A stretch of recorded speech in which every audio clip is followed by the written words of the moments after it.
দর্শক Surf Excel presents Deepto D বক্সে আপনাদের আমন্ত্রণ জানাচ্ছি। আমি রুবায়েত হাসান। বিশ্বকাপের নকআউট পর্ব যত এগোচ্ছে ততই বাড়ছে নাটক, উত্তেজনা আর কৌশলের লড়াই। গতরাতে মরক্কো ইতিহাস গড়ে জায়গা করে নিয়েছে কোয়ার্টার ফাইনালে। অন্যদিকে প্যারাগুয়ের কঠিন রক্ষণ ভেঙে শেষ পর্যন্ত এমবাপ্পের পেনাল্টি গোলে জয় পেয়েছে ফ্রান্স।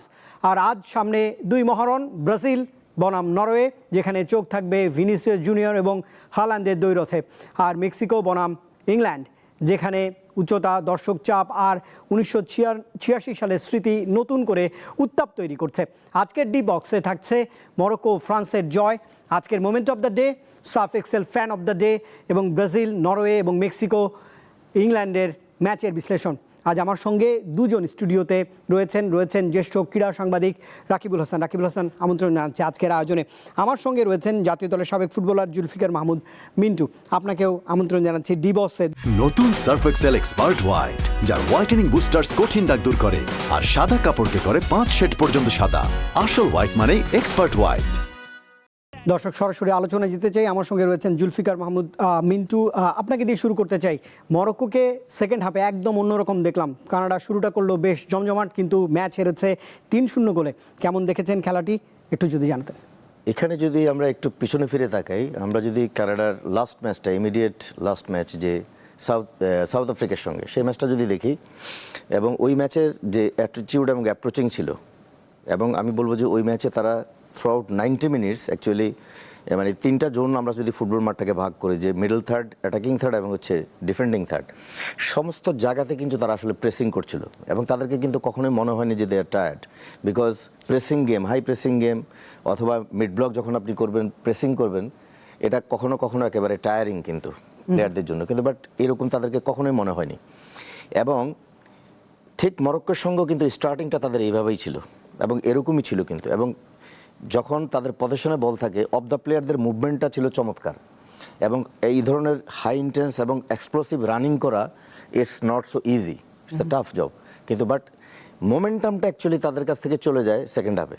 এবং ফার্স্ট হাফে তারা যখন এভাবে খেলছিল, তারা যে গোল স্কোরিং অপরচুনিটিগুলো তৈরি করেছিল, এবং ওইটাই ছিল আসলে তারা কনভার্ট করতে পারে না, এবং না পারার খেসারতটা আলটিমেটলি সেকেন্ড হাফে।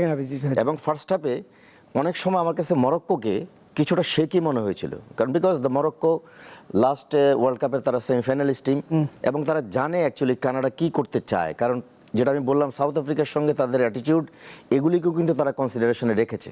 এবং আমি বলবো যে ডেফিনেটলি মরক্কোর goalkeeper, he did excellent job for his team, এবং কয়েকটা অপরচুনিটি এগুলি সে ভালো সেভ করেছে, কিন্তু এগুলি যদি কনভার্ট করতে পারতো কানাডা, তাহলে ডেফিনেটলি খেলা চেঞ্জ হতো।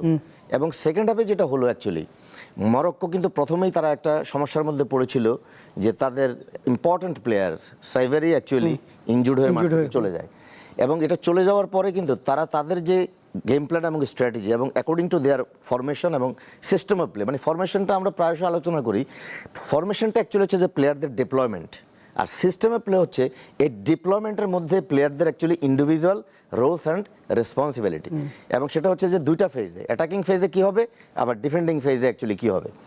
তো সেটার থেকে কিন্তু মরক্কো কোনোভাবে সরেনি, এবং সেকেন্ড হাফে যেটা হলো অ্যাকচুয়ালি আমি বলবো যে ইট ওয়াজ ওয়েল প্ল্যান্ড একটা সেট পিস, কারণ কানাডার সমস্ত প্লেয়ারের মনোযোগ ছিল অ্যাকচুয়ালি যে ওইখান থেকে হয়তো তারা এটা ক্রস করবে প্রাইম স্কোরিং এরিয়াতে, এবং ঠিক 16 মিটার বক্সের, ওটা আমাকে পেনাল্টি আর্ক বলি, ওই জায়গাটার মধ্যে কিন্তু অ্যাকচুয়ালি ওনাহি he was alone and he was free.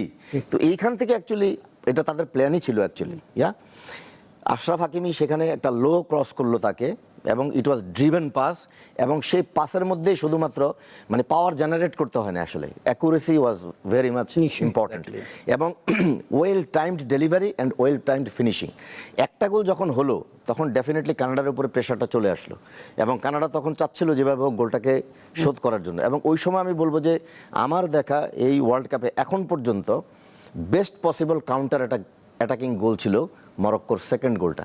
Actually আমরা কাউন্টার অ্যাটাকটাকে বলি যে মানে এটা ডিপেন্ড করে যে where the ball is regained, Right. এবং কাউন্টার অ্যাটাকের একটা নির্দিষ্ট সার্টেন টাইম থাকে, এই সময়ের মধ্যে আপনাকে অ্যাটাকটা ফিনিশ করতে হবে, আদারওয়াইজ এটা কাউন্টার অ্যাটাক হিসেবে গণ্য হবে না। নিশ্চয়ই। তো যেখান থেকে বলটা উইন করলো, আসলে উইন করার পরে it was a fantastic collective counter attack, এবং 2-0 লিড তখন, এবং ওই একই প্লেয়ার ওনাহি উনাহি জোড়া গোল সেই গোল করলো 2-0 লিড, দেন অ্যাকচুয়ালি ম্যাচটা ফিনিশ ওভার, এবং একদম ঠিক শেষ মুহূর্তে আবার রাহিমি, সোফিয়ান রাহিমি আর একটা গোল করলো, তিনি সাইবেরির জায়গায় সাইবেরির জায়গায় নেমেছিল সাবস্টিটিউট হিসেবে। তো একটা জিনিস হচ্ছে যে সামটাইমস খেলার মোমেন্টাম সেটা কখনো কখনো হয়তো নিজেদের ভুলে আমরা প্রতিপক্ষকে আসলে দিয়ে দিই। প্রথমেই যদি গোলটা করতে পারতো Canada, then scenery will be different, হতেও পারতো। নিশ্চয়ই। রাকিবুল হাসান, আরেকটি বিষয়, মরক্কো কি এখন আর ছোট দল বিশ্বকাপেরও দাবিদার রাখে কিনা, যেহেতু ম্যাচ বাই ম্যাচ ভালো করে যাচ্ছে, আর তাদের শক্তিমত্তাটা কোথায়, রক্ষণে নাকি কাউন্টার অ্যাটাকে? যারা বলবে দুর্বল দল তারা বোকা, প্রথম কথাটা হচ্ছে এটা। এবং এবার যেটা হয়েছিল আপনার মনে থাকার কথা, মরক্কো প্রথম ম্যাচটা খেলেছিল ব্রাজিলের সঙ্গে, 1-1 ড্র হওয়ার পরে, মানে যেহেতু আমাদের দেশ ব্রাজিল আর্জেন্টিনা বিভক্ত, যে এটাকে ব্রাজিলের ব্যর্থতা, খারাপ খেলা, কিন্তু তারা সবাই মরক্কোকে ভুলে গেছে যে মরক্কো কি করতে পারে। যে দলটা ইমিডিয়েট পাস্ট ওয়ার্ল্ড কাপে সেমিফাইনালে খেলে এবং তাদের যে খেলার প্যাটার্ন সবাই জানে, যার র্যাঙ্কিং 7 ছিল, এখন হয়তো আবার চেঞ্জ হয়েছে কিনা, ইন বিটুইন চেঞ্জ হচ্ছে, ব্রাজিল তখন ছিল 6। তো সেই দলটাকে আপনি রেসের বাইরে রাখবেন কিভাবে? অনুষ্ঠান শুরুর আগে আমি মিন্টু ভাইয়ের সঙ্গে বলছিলাম যে মরক্কো এবং ফ্রান্স, এটা হচ্ছে শেষ 8-এর ম্যাচ, কোয়ার্টার ফাইনাল। এখানে এই যে ফ্রান্সকে মানে একরকম অজেয় বলা হচ্ছে, বা তারা একেবারে কোনো খুঁত নেই, মরক্কোর সামনে গেলে কি হবে, এটা এখন ফ্রান্স কেন, যে কোনো দলকে মরক্কো বিট করতে পারে। এবং আপনি যে কথাটা বলছিলেন যে মরক্কো কি চ্যাম্পিয়ন হতে পারে কিনা, ওয়াই নট? আমরা অনেক দিন ধরে কিন্তু একটা সার্চ করা হচ্ছে যে কয়েকটা দেশের বাইরে কিন্তু যায়নি, লাস্ট স্পেন হচ্ছে জয়েন করেছিল, মানে কিছু দেশের মধ্যেই তো বিশ্বকাপ ভাগ বন্টন করে আছে, এবং যাদের মধ্যে আছে তার মধ্যে উরুগুয়ে আবার এখন মাইনাস হয়ে গেছে। উরুগুয়ে সেই শুরুতে জিতেছিল, তারপরে আর, ফলে আবার একটা নতুন 10-এর পরে আজকে 26, মানে 16 বছর, ফলে নতুন দেশ তো আসতেই পারে। এবং সেক্ষেত্রে অবশ্যই মাঝখানে ক্রোয়েশিয়ার একটু চান্স হয়েছিল যদি তারা জয়েন করতে পারতো, কিন্তু এবার মরক্কোর অবশ্যই সেই ক্যালিফারটা আছে। নিশ্চয়ই। ফ্রান্স প্যারাগুয়ের ম্যাচ নিয়ে একটু কথা বলতে চাই রাকিবুল হাসান। প্যারাগুয়ের যে নিচু রক্ষণ ভাগ ভাঙতে ফ্রান্সের অনেক সময় লেগেছে, গোল পেতে 70 মিনিট পর্যন্ত অপেক্ষা করতে হলো। ফ্রান্স বলছিলেন অজেয়, কালকের খেলা দেখে কেমন মনে হচ্ছে? দেখেন, আমি কিলিয়ান এমবাপ্পের কথা দিয়ে এখানে উত্তরটা দিতে চাই। তিনি বলেছেন যে নোংরা খেলা আমরাও খেলতে পারি, মানে এরকম একটা কথা তিনি বলেছেন। কারণ প্যারাগুয়ে আসলে আমাদের সবচেয়ে কষ্ট যেটা দিয়েছে, যে প্যারাগুয়ে আমাদেরকে একটা ফ্রান্স জার্মানি ম্যাচ দেখতে দেয়নি, এটা হচ্ছে সবচেয়ে বড় কথা। কারণ জার্মানির সঙ্গে তারা যেভাবে জিতেছে, সেই জেতা নিয়ে বেশ কিছু প্রশ্ন আছে, যদিও ফিফা প্রতিবারই ভিআর নিয়ে অনেক বক্তব্য দিচ্ছে, অনেক ব্যাখ্যা করছে, কিন্তু দিন শেষে খেলাটা তো হিউম্যান গেম। সো এখানে যত আপনি টেকনোলজিতে ব্যাখ্যা দেন, কিছু প্রশ্ন থেকে যাবেই, আর সাথে সমর্থকদের কথা না হয় বাদই দিলাম।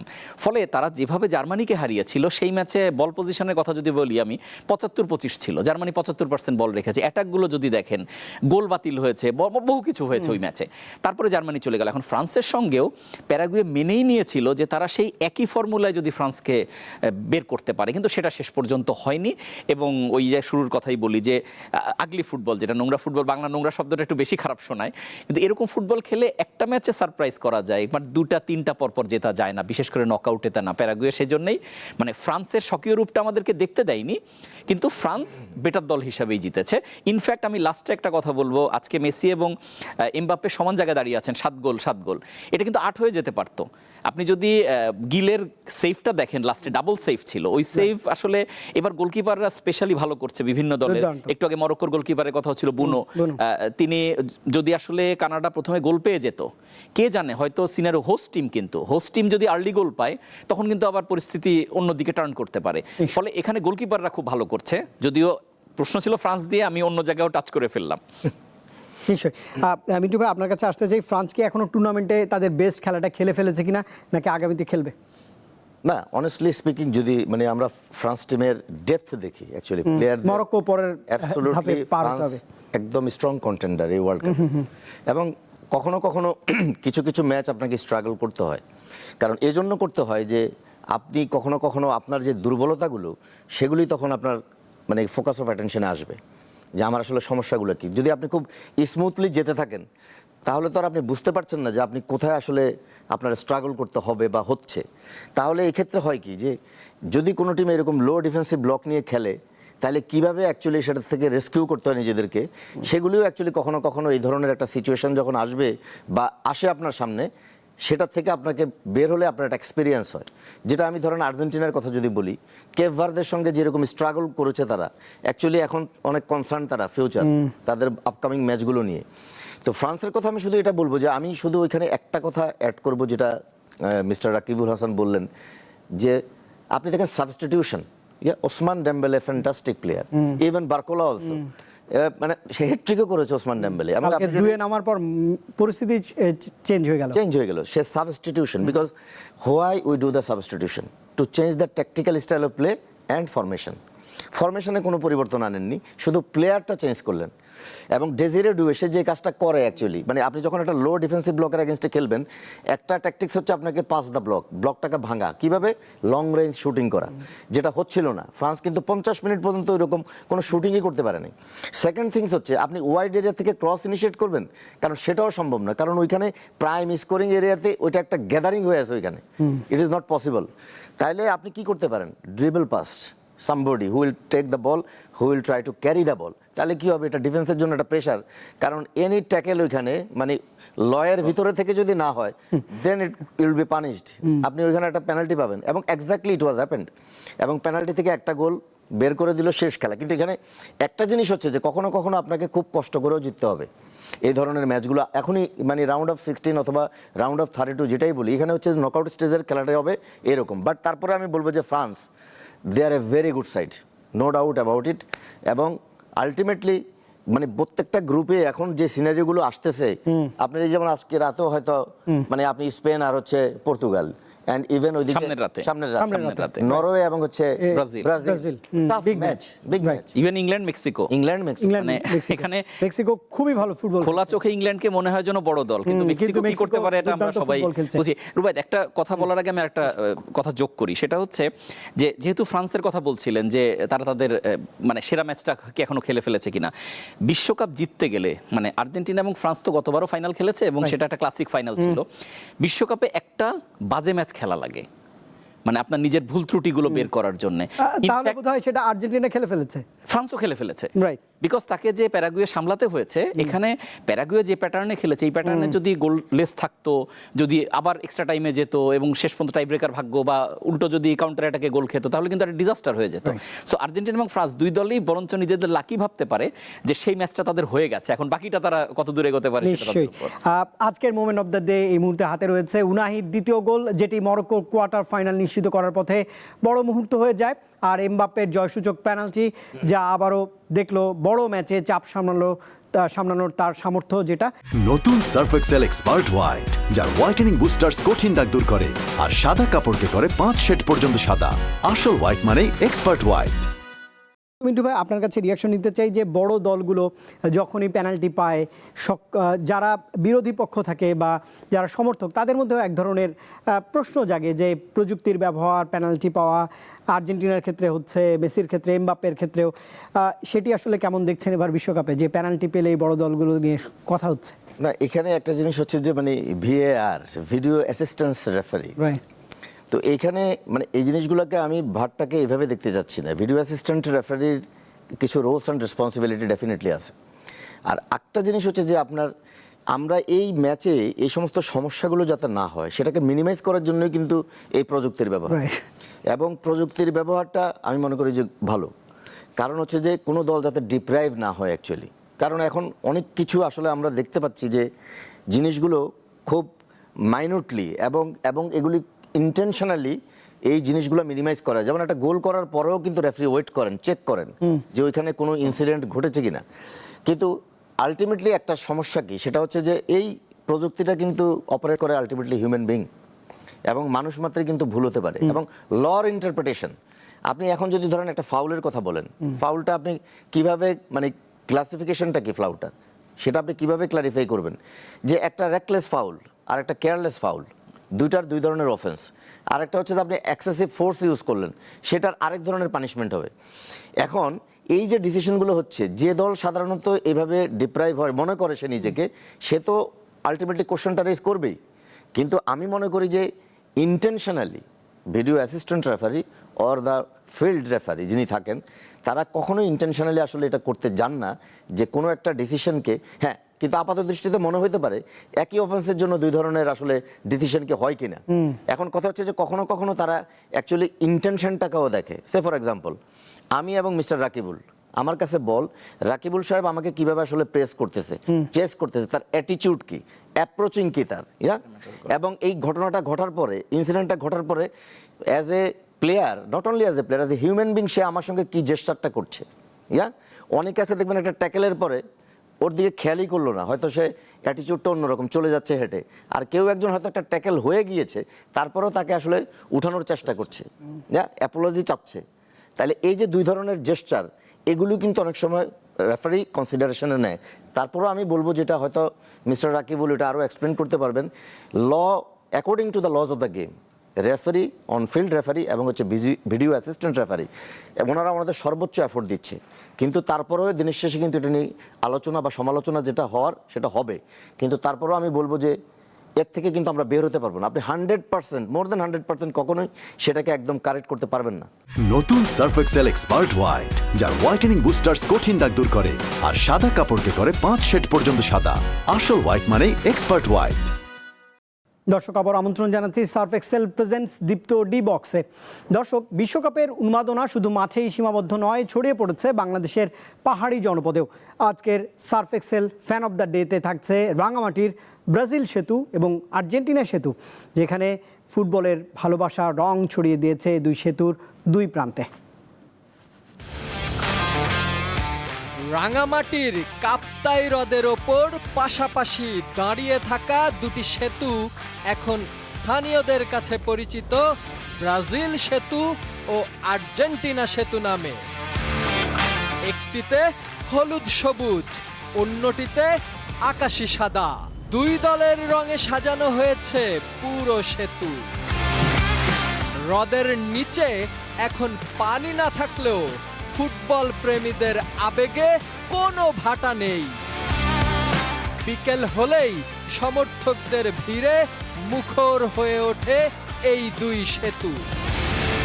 পাহাড়ের বুকে ফুটবলের এই রঙিন ভালোবাসাই আজকের Surf Excel fan of the day. দর্শক, Surf Excel presents Deepto D বক্সে আমার সঙ্গে রয়েছেন রাকিবুল হাসান, জ্যেষ্ঠ ক্রীড়া সাংবাদিক, এবং সাবেক জাতীয় দলের ফুটবলার জুলফিকার মাহমুদ মিন্টু। রাকিবুল হাসান, আপনার কাছে আসতে চাই, যখন ফুটবল বিশ্বকাপ আসে 4 বছর পর, বাংলাদেশের যারা ফ্যান রয়েছেন তারা এক ধরনের উন্মাদনার মধ্যে ভাসেন। এটি কি একটি জাতীয় উৎসবে পরিণত হয় কিনা? ছোট্ট একটু যদি কমেন্ট জানতে চাই। ডেফিনেটলি জাতীয় উৎসবে পরিণত হয়, তবে অন্যবারের তুলনায় এবার যেহেতু 48 দল নিয়ে হচ্ছিল, আমি শুরুতে একটু সারাটা কম দেখেছিলাম। বাট যত এগিয়েছে, ইনফ্যাক্ট ভালো ভালো দলগুলো, যেগুলো পরিচিত দল, তারা যখন যে স্টেজে, এখন যে স্টেজটা আছে বিশেষ করে, এই জায়গায় আলটিমেটলি উৎসবটা বেড়ে যায়। তবে ইতালি আমাদেরকে অনেক কষ্ট দিচ্ছে দীর্ঘদিন ধরে, কারণ ইতালিয়ান একটা ফ্যান যত ইতালি না খেলুক আছে। জার্মানি আর্লি আউট হয়ে যাচ্ছে, গত 2 বিশ্বকাপে তারা প্রথম রাউন্ড থেকে বাদ পড়েছে। ফলে এই দলগুলো যত থেকে যাবে তত মানে উন্মাদনাটা বাড়ে। আর যদিও এই প্রশ্নের সঙ্গে আমি একটু ছোট্ট একটা বিষয় যোগ করতে চাই, আগে যে বিরতির আগে যেটা ছিল VAR, আমি কখনোই চাই না যে VAR VMR হয়ে যাক, মানে ভিডিও অ্যাসিস্ট্যান্ট রেফারি। কিন্তু এটা যদি ভিডিও মেইন রেফারি হয়ে যায়, VMR, তাহলে খুব মুশকিল। এখন বারবারই আমি কথাটা বলছি যে আমরা সামহাও ফুটবলটাকে হিউম্যান গেম থেকে অনেক বেশি টেকনোলজিক্যাল গেমে নিয়ে যাচ্ছি। এবং আমি অনুষ্ঠানের আগেই বলছিলাম যে এখন আমি দেখি যে সহকারী রেফারি অফসাইডের ফ্ল্যাগটাও তোলেন দেরিতে, যখন তার কাছে কল আসে যেটা অফসাইড। ফলে এটা কিছুটা, আমি যে কারণে ক্রিকেটের উপর অনেক সময় বিতৃষ্ণা আসে, যে অনেক স্লো করে দেয় খেলাটা, বারবার ইন্টারফেয়ার হয়। এবং ফুটবলে যদি আপনি বারবার ইন্টারফেয়ার হয়, খেলাটার কিন্তু রিদম নষ্ট হয়, স্লো হয়ে যায়, যেটা আমরা বারবার দেখছি। এবার হাইড্রেশন ব্রেক, বারবার VAR, সবকিছু মিলিয়ে। ক্রিকেট কিন্তু এমনি স্লো গেম, আমি ক্রিকেটের সাথে তুলনা যাচ্ছে এই জন্য যে প্রতি বলের পর একটা স্পেস থাকে। ফুটবল তো এটা নয়, গতির খেলা। ফলে সেখানে এটা একটু মানে ফিফার মনে হয় ভেবে দেখার সুযোগ আছে সামনে। বিশ্ব আসরে আজ কিন্তু বড়দিন বলা যায়। ব্রাজিল নরওয়ের ম্যাচ রয়েছে রাতে, তারপরে রয়েছে মেক্সিকো ইংল্যান্ড। সরাসরি এই ম্যাচের প্রেডিকশন, অর্থাৎ যদি ভিনিসিয়াস বনাম হ্যালান্ড বলতে বলা হয়, মিন্টু ভাই আপনি কি বলবেন যে কাকে আগে রাখবেন? এখানে অ্যাকচুয়ালি দুজন প্লেয়ার, দুই পজিশনের প্লেয়ার। হালান্ড হচ্ছে একদম মানে পিওর নাম্বার 9 পজিশনের প্লেয়ার, আর ভিনি হচ্ছে অ্যাকচুয়ালি ওয়াইড মিডফিল্ডার। সো দুজনের মানে মাঠে স্কিলটাও ডিফারেন্ট হয় এবং কোয়ালিটিও ডিফারেন্ট হয়। তারপরে ওভারঅল যদি আমি বলি, Vinicius is better than to Haaland, যদিও পজিশন কিন্তু আলাদা। এবং নাম্বার 9 পজিশন হিসেবে Haaland, he is one of the best striker right this moment. তো it will be a big match for both of the team. নিশ্চয়ই, কিন্তু আজকে আবার দেখলাম যে সংবাদ সম্মেলনে হয়তো একটু বার্তা পাওয়া গেছে যে সম্ভবত নেইমার একটু ম্যাচ খেলার জন্য পুরোপুরি ফিট হয়েছেন, বলেছেন যে 90 মিনিট পর্যন্ত খেলতে পারেন। অন্যদিকে পাকেতা সম্ভবত ম্যাচ পাচ্ছেন না। তো স্কোয়াড নিয়ে কেমন প্রেডিকশন রয়েছে আপনার? এটা নেইমার তো definitely he is available for selection, কিন্তু এই ম্যাচের আগে এই কথাটা বলার মানেটা হচ্ছে এটা একটা মাইন্ড গেম কোচের, ইউনো। সো এই জিনিসগুলো কিন্তু হয়। আর আরেকটা যেটা মানে খুব মানে ইম্পর্টেন্ট, সেটা হচ্ছে পাকেতার ইনজুরি। কারণ অলরেডি কিন্তু রাফিনিয়া অ্যাভেলেবেল না, এবং যাও সেটাকে হয়তো কাভার করেছে আপনার ওইখানে রায়ানকে দিয়ে, কিন্তু পাকেটার জায়গাটা অ্যাকচুয়ালি কি হবে? যেমন লাস্ট ম্যাচে আমরা দেখেছি একটা মুহূর্তে, কোনো একটা স্টেজে লাস্ট মুহূর্তে অ্যাকচুয়ালি মার্টিনেল্লিকে ইন্ট্রোডিউস করানো হলো গুইমারাসের সঙ্গে অ্যাডভান্স মিডফিল্ডার হিসেবে। এগুলি just because of mister Carlo Ancelotti, because full of experience, 1400-র উপরে ম্যাচ বিং এ কোচ উনি অফিশিয়েট করেছেন। সো এই এক্সপিরিয়েন্সের কারণে কিন্তু উনি এই জিনিসগুলো করেছেন। It's one kind of gambling, you know. Coach sometimes you need to be brave and you should take some risk also, কারণ রিস্ক না নিলে কখনো কিন্তু আপনি সাকসেস নাও পেতে পারেন।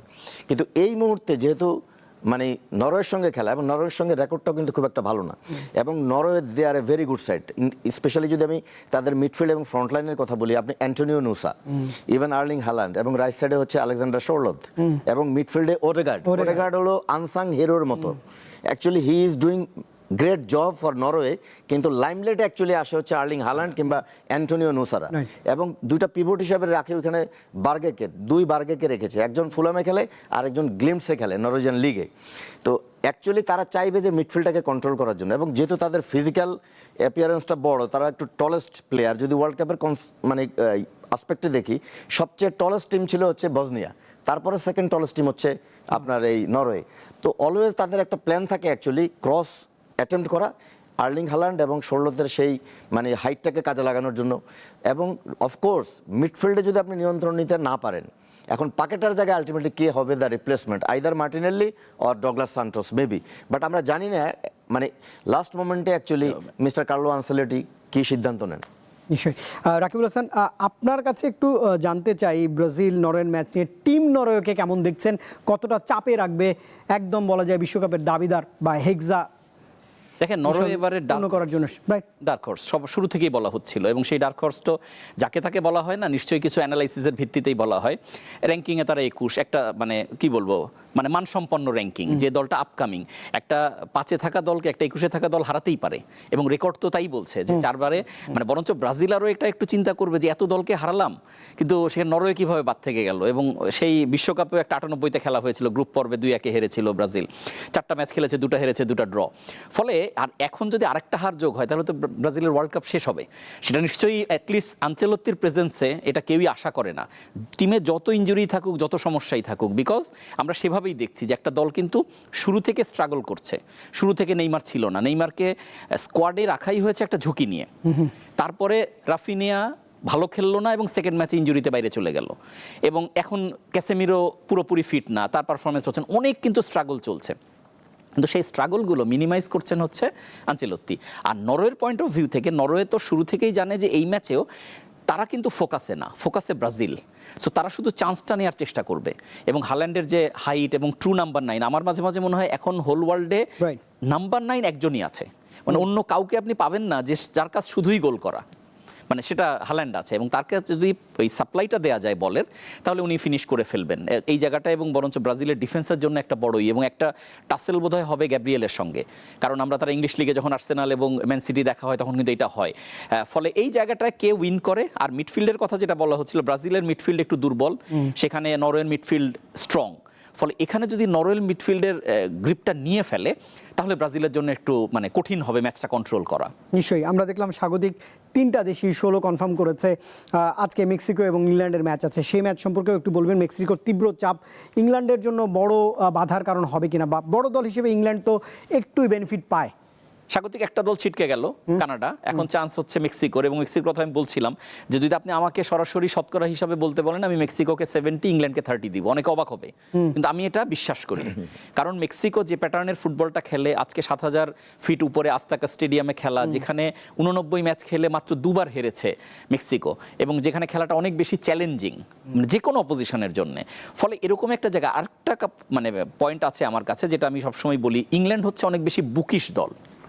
মানে আপনি যখন নকআউট একটার পর একটা জিততে হবে, তখন শুধু বুকিশ ফুটবল খেলে আপনি পারবেন না, সামহাও আপনাকে ভিন্ন কিছু করতে হবে। ফলে এই জায়গাতে আমার কাছে ইংল্যান্ড পিছিয়ে থাকে মেক্সিকোর চাইতে। আর ম্যাচটা ভালো হবে এই বিষয়ে কোনো সন্দেহ নেই। আমি যেমন অনেক জায়গায় প্রেডিকশন দেখছিলাম যে যারা বড় বড় মানে ওয়েবসাইটগুলো, যে 1-1 দিয়ে পেনাল্টিতে ইংল্যান্ড উইন, এরকম প্রেডিকশন আমি অনেক জায়গায় পেয়েছি। তো আলটিমেটলি ম্যাচটা ড্র হতে পারে, একটু এগিয়ে যেতে পারে ম্যাচটা। এই ম্যাচ জিততে হলে দ্য হ্যারি কেইনকে কতটা ভালো খেলতে হবে বা কেমন, একটু যদি প্রেডিকশন দিতেন। মানে আমি একটা জিনিস বলবো যে লাস্ট ম্যাচেও ইংল্যান্ড কিন্তু স্ট্রাগল করেছে। Right. Exactly. হ্যারি কেনের মানে আমি বলবো যে সেকেন্ড গোলটা একাই বের করে দিয়েছেন। একাই খেলে এবং মিস্টার রাকিবুল যেটা বললেন অ্যাকচুয়ালি, অফকোর্স তাদের পারফরমেন্স মেক্সিকোর মানে গ্রুপ স্টেজ থেকে শুরু করে এখন পর্যন্ত excellent performance, they have a very good quality players. এর সঙ্গে যুক্ত হচ্ছে অ্যাকচুয়ালি ওই যে হাই অ্যালটিটিউডের কথা বললেন, এখানে অ্যাকচুয়ালি ইংল্যান্ড পিছিয়ে, এবং এইখানে আপনি খুবই স্ট্রাগল করতে হবে ইংল্যান্ডকে। এবং আমার একটা জিনিস হচ্ছে যে ইংল্যান্ড যদি আর্লি গোল কনসিড না করে, প্রথমে 15, 20, 25 মিনিটস ম্যাক্সিমাম গোল কনসিড করা যাবে না। এই সময় যদি গোল কনসিড করে, ইট উইল বি মানে tough task for them. Otherwise ইংল্যান্ডের ক্ষমতা আছে অ্যাকচুয়ালি মেক্সিকোর সঙ্গে লড়াই করা এবং জেতার, কিন্তু তাদের যেটা সবচেয়ে বড় প্রবলেমের জায়গাটাই হচ্ছে ওই মানে হাই অ্যালটিটিউডের কারণে, অক্সিজেন ডেফিসিয়েন্সির কারণে। নিশ্চয়ই। একটু প্রেডিকশন, ব্রাজিল নরওয়ে রেজাল্ট কীরকম হতে পারে, এবং মেক্সিকো এবং ইংল্যান্ড? আমার অ্যাকচুয়ালি মন বলতেছে যে মানে ব্রাজিল, কিন্তু মাইন্ড বলতেছে ইট will B tough match for Brazil. So যেটা বললাম আসলে এক কথা বলা খুব ডিফিকাল্ট। তারপরও আমি বলবো যে মিস্টার কার্লো আনসেলোটির মতো একটা জিনিয়াস ওইখানে আছেন, এবং maybe he can do something different from the outside. মাঠে তো প্লেয়াররা খেলবে, but he is the master mind.